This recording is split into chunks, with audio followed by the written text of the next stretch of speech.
안녕하십니까. 87연구소 331회 방송을 시작하겠습니다.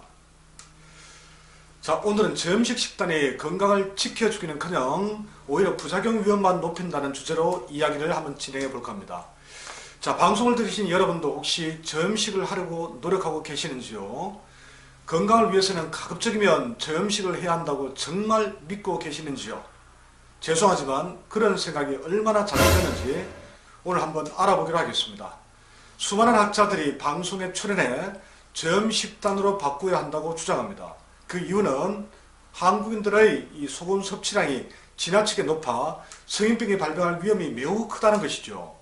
자, 유명한 의학 박사나 대학 교수들의 이야기인만큼 방송을 듣는 일반인들은 당연히 건강을 위해서는 싱겁게 먹어야 한다고 믿을 수밖에 없습니다.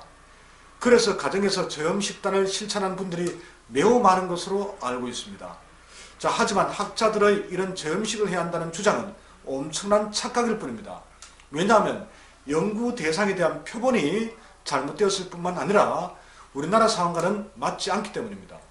저염식단의 위험과 부작용은 서구 유럽에서 거주하는 사람들을 대상으로 연구해서 확인한 자료입니다. 그런데 학자들은 이를 조건이 전혀 다른 우리나라에까지 비판 없이 적용하고 있습니다. 우리나라 사람들이 어떤 소금을 먹고 있는지, 그리고 오랜 세월 어떤 음식 문화 속에서 살아왔는지에 대한 고민이 전혀 없습니다. 저염식단은 그래서 생긴 논리적 오류일 뿐입니다. 자, 저염식을 하면 안 된다는 제 이야기가 아직 납득이 안 되는 분들이 많을 겁니다. 유럽의 서구인들은 우리와 달리 화학소금을 많이 먹고 있습니다. 애초에 유럽은 갯벌이 발달하지 않아 고대부터 소금을 접하기가 매우 어려웠습니다. 그래서 부와 권력을 독점한 일부 힘있는 사람들만이 바닷물을 증발시켜 힘들게 얻은 천일염을 먹거나 아니면 바위소금인 이 암염을 섭취했습니다. 즉 평범한 서구인들은 소금을 제대로 섭취하지 못했다는 것입니다. 자, 이처럼 서구인들은 인체 건강을 위해 너무나 필요한 소금을 오랜 기간 충분히 섭취할 수 없었습니다. 그 결과로 면역 기능이 크게 떨어져 패스트와 같은 전염성 질환에 매우 취약한 상태에 놓이게 된 것이죠. 자, 그러다가 이 근대 이후에 화학소금이 대량 생산되면서 누구나 쉽게 섭취할 수 있는 시대를 맞이한 것이죠. 하지만 이 화학소금 섭취로 인해서 또 다른 심각한 부작용이 발생합니다. 바로 각종 성인병과 만성질환이 그것입니다.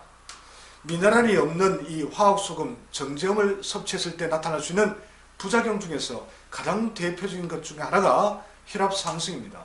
화학소금은 나트륨과 염소만으로 구성되어 있어 혈액의 균형이 쉽게 깨지기 때문입니다. 이외에 더 다양하고 구체적인 부작용 양상은 다음 방송에서 좀 더 자세히 다루도록 하겠습니다. 자, 오늘 내용에 이어 꼭 보셔야 합니다. 충격적 내용이 정말 많습니다.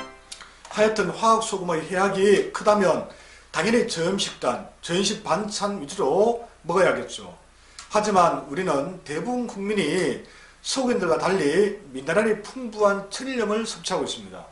그래서 천일염이나 죽염은 과도하게 섭취하지만 않는다면 혈압 상승이나 장부 불균형 발생과 같은 문제는 쉽게 일어나지 않습니다.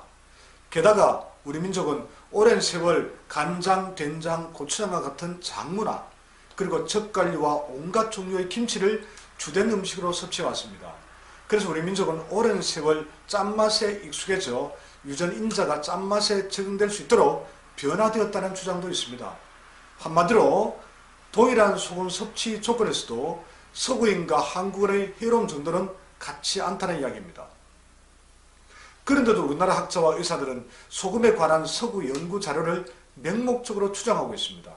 즉 염화나트륨인 화학소금을 천일염과 구분하지 않고 무조건 저염식 반찬 위주의 저염식단을 해야 한다고 주장하는 것입니다. 무비판적 수용은 늘 이렇게 문제를 일으킵니다. 그래서 전문가의 이야기라고 무조건 믿어서는 절대 안 되는 것이죠. 이는 일종의 논리적 오류인 권위에 호소하는 오류에 빠지고 마는 것입니다. 자, 그럼 소금을 어떻게 섭취하는 것이 좋을까요? 당연히 모든 음식이 그러하듯이 한쪽으로 너무 지나치지 않게 적당함을 유지해야 합니다. 그래도 굳이 따져본다면 이 짜게 먹는 것보다는 저염식단처럼 너무 싱겁게 먹는 것이 해로움이 훨씬 더 큽니다. 하지만 건강을 위해서라면 너무 싱겁지도 그렇다고 너무 짜지도 않는 딱 중간의 짠맛이 건강을 지키는 맛이라고 하겠습니다.